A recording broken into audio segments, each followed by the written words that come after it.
আল্লাহ রাব্বুল আলামিন ইত্তাকুল্লাহ না বলে ইত্তাকু রাব্বাকুম কেন রব কেন আনলেন, সিফতি নাম কেন আনলেন, আল্লাহ কেন আনলেন না? আল্লাহ রাব্বুল আলামিন তার অবদানের কথা আমাদের উপরে বুঝাবার জন্য আল্লাহকে কেন ভয় করব তার দলিল, তার কারণ হলো রাব্বা। তাফসীরের কিতাবে পরিষ্কার করে উল্লেখ করেছেন আল্লাহ রাব্বুল আলামিনকে কেন আমি ভয় করব, এই কেনর জবাব দিয়েছেন আল্লাহ রাব্বা শব্দ এনে। আল্লাহ রাব্বুল আলামিন বলেন আমি আল্লাহর অবদান যেহেতু তোমাদের উপরে, অতএব আমি আল্লাহ ছাড়া আর কাউকে তুমি ভয় করতে পারো না। যেরকম ঠিক কিনা? রব কাকে বলে? রবের অর্থ হইল যার যতটুকু প্রয়োজন ততটুকু চাওয়ার আগে যিনি ব্যবস্থাপনা করেন তার নাম রব। দুনিয়ার সকলেই ব্যবস্থাপনা করলেও চাওয়ার পরে করে, চাওয়ার আগে কেউ করে না। মা তার সন্তানকে না কাটলে দুধ দেয় না, ও ঘুমাইছে তাও পারিস না, যেরকম ঠিক না বলে দেয় না। আমরা আমার মা বুঝলে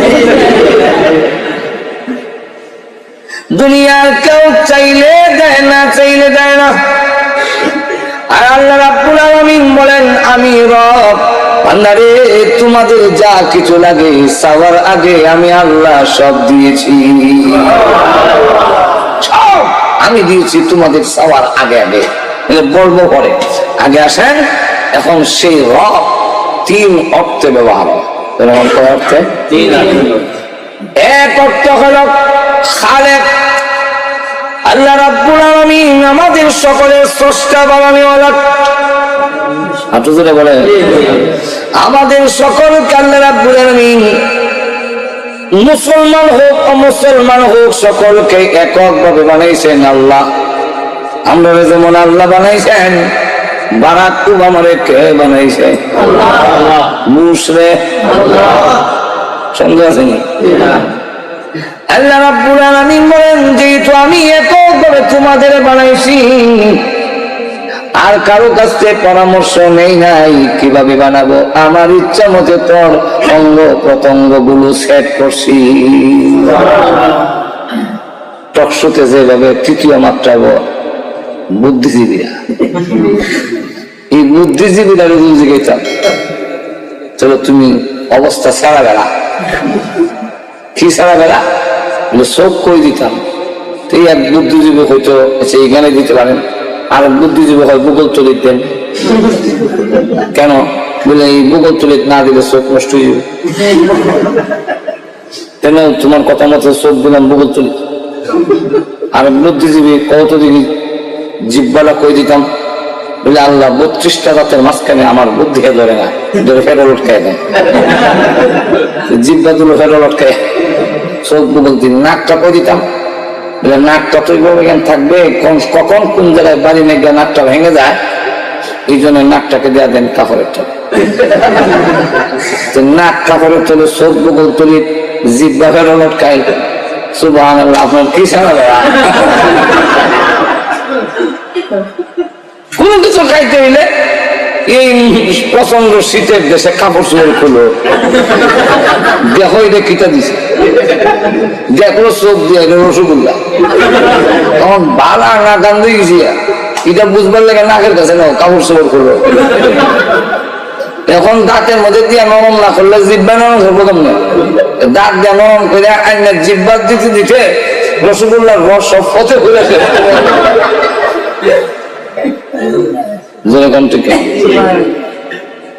আল্লাহ রাব্বুল আলামিন বলেন নারী হোক পুরুষ হোক একটু গভীর মনোযোগ দিয়ে চিন্তা করে দেখো রে বান্দা বান্দি,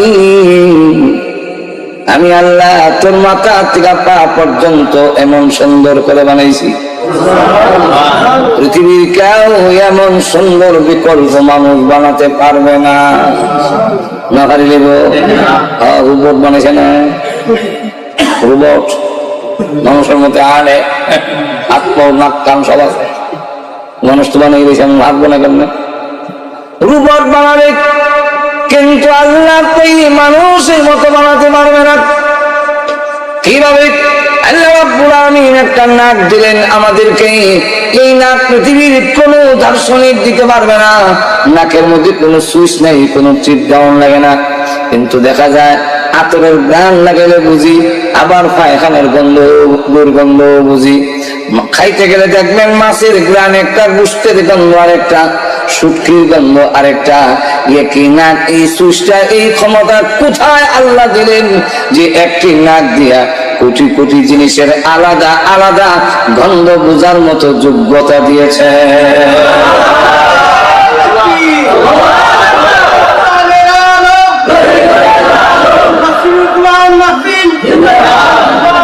এত ক্ষমতা একমাত্র আল্লাহ, পৃথিবীর কেউ তোমাকে দিতে পারবে না। বলেন ঠিক না? আল্লাহ বলেন আমার ইচ্ছা মতো তোর বানাইছে, তোর কোনো চাহিদা নাই, সুবিধা মতো দিস। সবচেয়ে এক সমান দিস। হাঁটতাম 2 হাত যদি বেশ কম করে দিতাম, একটা দেখা যায় 1.5 হাত আর একটা 3 হাত, হ্যাঁ একটা 1.5 হাত আর একটা 3 হাত, সব একটা এখানে একটা মিশি দেয়। আল্লাহ পৃথিবীর কেউ পারবে না। জিহ্বা দিলাম, জিহ্বানের কোনো দম লাগে না। পানিতে দইয়া আগে মরাইয়া বলে আগে তো মাছ খাইছিলাম, প্লেটটা তো দইয়া খাও নিয়ে যেরকম ঠিক না বলে দইয়া মজাটা, এটা মজা হইতাম না, দই দুধের মজা হইতাম না, বলে একটা দইয়া দেয় যেরকম ঠিক না। মানে মুছালো, তোমার জিহ্বা কোনোদিন মুছছ? একটি জিহ্বা দিয়ে কোটি কোটি জিনিসের স্বাদ মজা বোঝার যে ক্ষমতা, জিলাপি খাইল এক মজা, রসগোল্লা, তালমন, লালমন, আবার ডালের বড়া, কিনা গুড় যদি খান আপনার খেজুরের গুড়, এটা এক মজা, কুশের গুড়, কয়ের গুড়, এটা আরেক মজা, আবার মশা গুড়, এটা আরেক মজা। একই জিহ্বা দিয়ে কোটি কোটি জিনিসের বুঝার যে ক্ষমতা, এই ক্ষমতা আল্লাহ ছাড়া পৃথিবীর কোন দার্শনিক দিতে পারবে না। একটু ধরে বলেন, যিনি এটা দিচ্ছেন খালাকা ফাসাওয়া, আল্লাহ বলেন আমি সবটি বরাবর দিলাম। এরপরে আবার ওয়াল্লাযী কাদ্দারা ফাহাদা, আমি তোরে কুদরতি স্প্রিং দিলাম জায়গায় জায়গায়, স্প্রিং কুদরতি। এমনি মাথা কত শক্ত, যেদিকে সেইদিকে হঠাৎ রাখতে পারি, মাথার মধ্যে বোঝা রইলে এটা লোহার থেকে শক্ত, কিন্তু আবার যখন নরম করে কোনো শক্তি স্প্রিং কুদরতি এমন স্প্রিং দিছে, তুই তো তামসা করলো প্র্যাকটিস করতে করতে উল্টা পাউডি উল্টা। আমার একদিন একজন ইন্টারনেটে দেখা কৌদের দিকে মানুষে কি করে ইন্টারনেট দেখাইছে নিতে নিতে নিতে নিতে দেখা হইতে হইতে হইতে 2 ঠ্যাং কান্দ তুললে এখানে সাপের মুখ বানাই হবে না ওই মানুষ। এখানে কারো হাত নাই। যদি ক্ষমতা থাকতো বারাক ওবামার আওলাদ একটু এমন খাওয়া হইত না, সাদা বানা মানে চালু হলো। বিশ্বের বড় প্রেসিডেন্টের ক্ষমতা নাই, একটা সন্তান তলা করে আনত।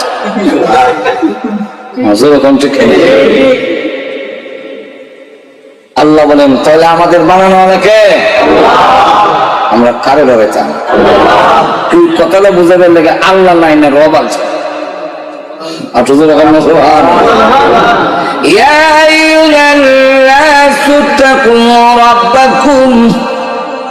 হে দুনিয়ার মানুষ, তোমাদের আল্লাহ রবকে ভয় করো, ভয় করো তোমাদের রবকে।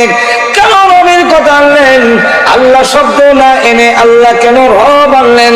আল্লাহ রাব্বুল আলামিন বলেন বুঝাবার জন্য, পৃথিবীর মানুষেরা রে, যিনি তোমাকে এত সুন্দর করে বানিয়েছেন, উনি ছাড়া তুমি পৃথিবীর কারো কথা মানতে পারো না।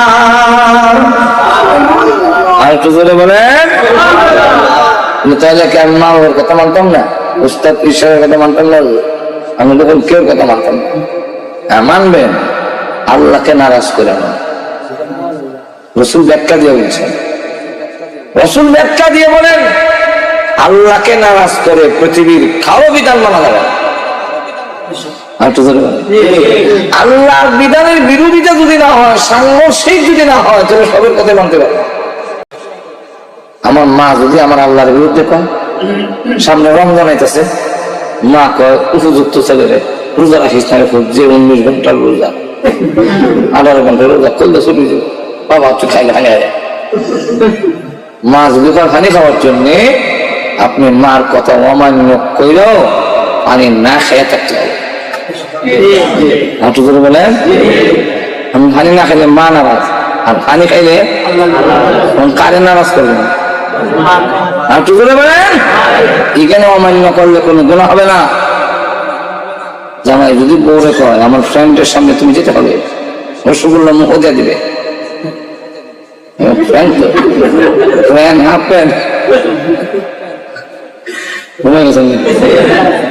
মহিলা ইসলাম বলতে হবে তোমার ফ্রেন্ডের সামনে যেতে পারবো না, আমার আল্লাহ নিষেধ। এতে স্বামীর অবাধ্য হইলেও বউর কোনো গুনাহ হবে না, সব রুচি নষ্ট, ফ্রেন্ডের সামনে বউর নিচে নজরে ঠিক তারা সব দেখাই দিল, এবার বাহিরে রুগী কথাটা বুঝছেন না? সব যদি আগে দেখাই দিল, আকর্ষণ যা আছে সব তো শেষ করে দিছে, আগে রয়েছে যে দেখাবার কিছু বাকি রয়েছে, এর আকর্ষণ রয়েছে। আর তো বলেন না, আচ্ছা যাক, এটা সব করে লাভ নাই, অসুবিধা হইতেছে না আপনারা, সমাজে একটু কম, এই জন্য বিশালাম্ব করা যাচ্ছে না। ভালো বুঝলেন? তুমি এখন আসছেন, সামনের দিকে যাই। আল্লাহ রাব্বুল আলামিন বলেন এককভাবে আমি বানাইছি, অতএব তুমি এই দেহ দিয়ে আমি আল্লাহর বিধান মানবা। ঠিক কিনা? আল্লাহরে বানাইবা, রবরে বানাইবা, গেল এক। 2 নম্বর হলো রব হেফাজত করতে ব্যবহার হয়। আল্লাহ রাব্বুল আলামিন জানায় দিয়েছেন হক মুমিন হক কাফের 24 ঘন্টা আমি আল্লাহ রাব্বুল আলামিন তাদের হেফাজত করি। বিভিন্ন বিপদ আপদ থেকে যদি আমি হেফাজত না করতাম, একটা মানুষও 1 মিনিট বেঁচে থাকতে পারবে না। একটু জোরে কর, আমার তো খবর নেই, হুকুমারি যায় থানা যাইতেছে, খবর নাই। আল্লাহ বলেন ফেরেশতা দিয়ে তোরে ফেলাবে। একবারে রাস্তা দিয়ে যায়, হঠাৎ করে সামনে গাছের ডাল ভেঙে বসে পড়ে গেছিলাম, মরে গেছিলাম। এমনি শুনে এক আওয়াজ আছে, আমি তোমার হেফাজতকারী ফেরেশতা। তুমি ডালের তলে পড়ার কথা ছিল, আমি তোমার আটকে দিছি। তুমি যে আটকে গেছো, আমি ধাক্কা ধাক্কে তুমি হইতে পারো না। আরো সামনে গেছে গিয়া এক গাতা থরে যেটুক আছে, আমরা বাংলাদেশের যে শহর বড় বড় ড্রেন আছে না, সেটা শহরে মুখ খোলা, কত বড় যে খোলা জায়গা, তো ওই অর্থনীতির বেলা এমনি এই ইসলাম এমনি আওয়াজ আছে, আমি তোমার হেফাজতকারী ফেরেশতা। তুমি পড়ার কথা ছিল, আমি তোমার ধাক্কা ধাক্কাইছি। আরো সামনে যাইতেছে এক পাহাড়ের শিলা দিয়া, উপর থেকে হাত ধরে একটা সুচ্চা বসে, হাত ভেঙে বসে, এর পরিচিত এই নামে হাত তো তোমার উপরে এমনি ফেরেশতা, আমি তোমার হেফাজতকারী। আত্মরে তরে করার কথা আছে, আমি তোমার হেফাজত করছি। এই সমস্যা হয় কিটা, গাছের তোরে ভরতে আসলাম, তুমি আমার আটকাই দিছো, গাছার ভরতাম আসলাম আটকাই দিছো, আত্মরে তরে ভরতাম আসলাম আটকাই দিছো।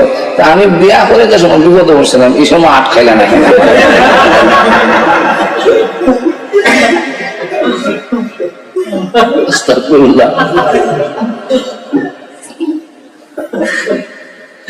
মরার সময় কথাটা ফেরেশতারা বলে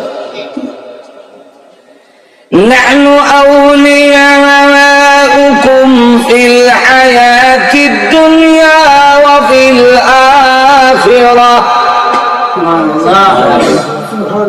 আমি তোমাদের দুনিয়া এবার সাথে ছিলাম, তোমাদের ফ্রেন্ড বন্ধু আমরা ছিলাম ফেরেশতারা। মুমিনরা কয় কাফেররা দুনিয়াই শেষ, পরকালে আমরা ডিউটি নেই। কিন্তু ব্যাপারটা ভিন্ন।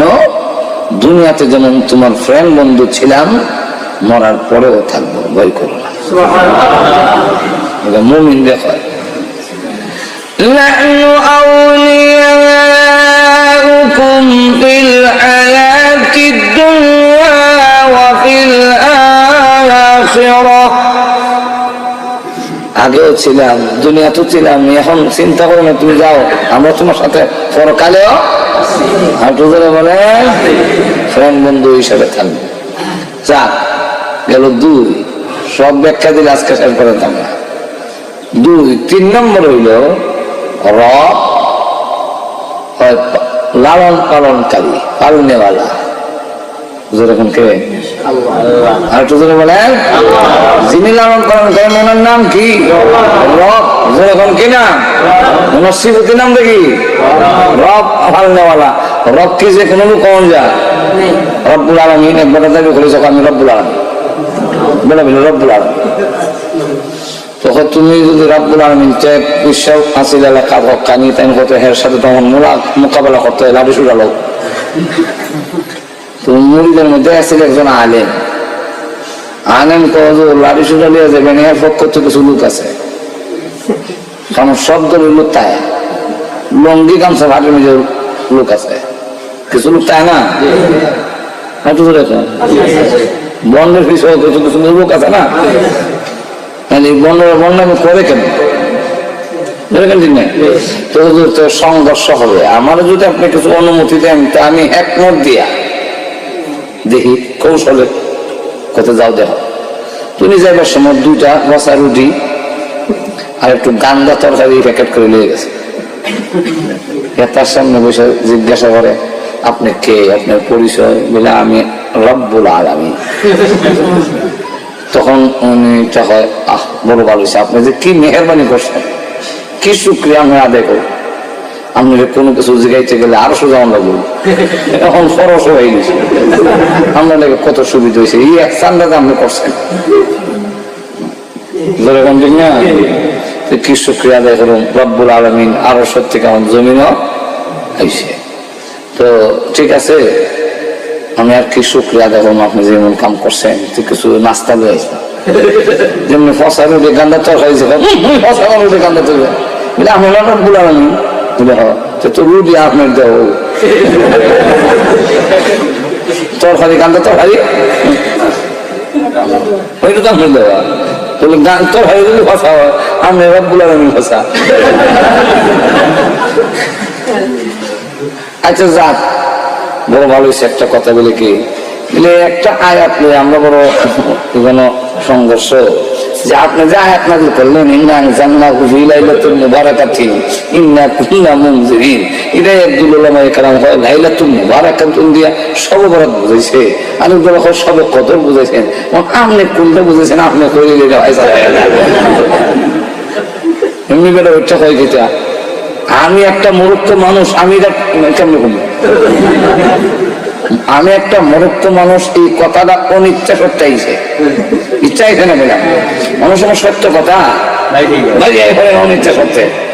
এলাকায় এক জমিদার বাড়ির সুদ ঢুকছে, সুদ ঢুকে মাল ভালো হয়ে গেছে গা। তো বাংলা ঘরে বইয়া বলে আলোচনা করতেছে যে এই সুদ ঢুকলো কেন, গেটম্যান আছে এরপরে সুদ ঢুকলো, আর ঢুকি যখন গেছে মাল মিনো হারাই গেল করে। তো বইয়া বলে পক্ষে বিপক্ষে মতামত আছে।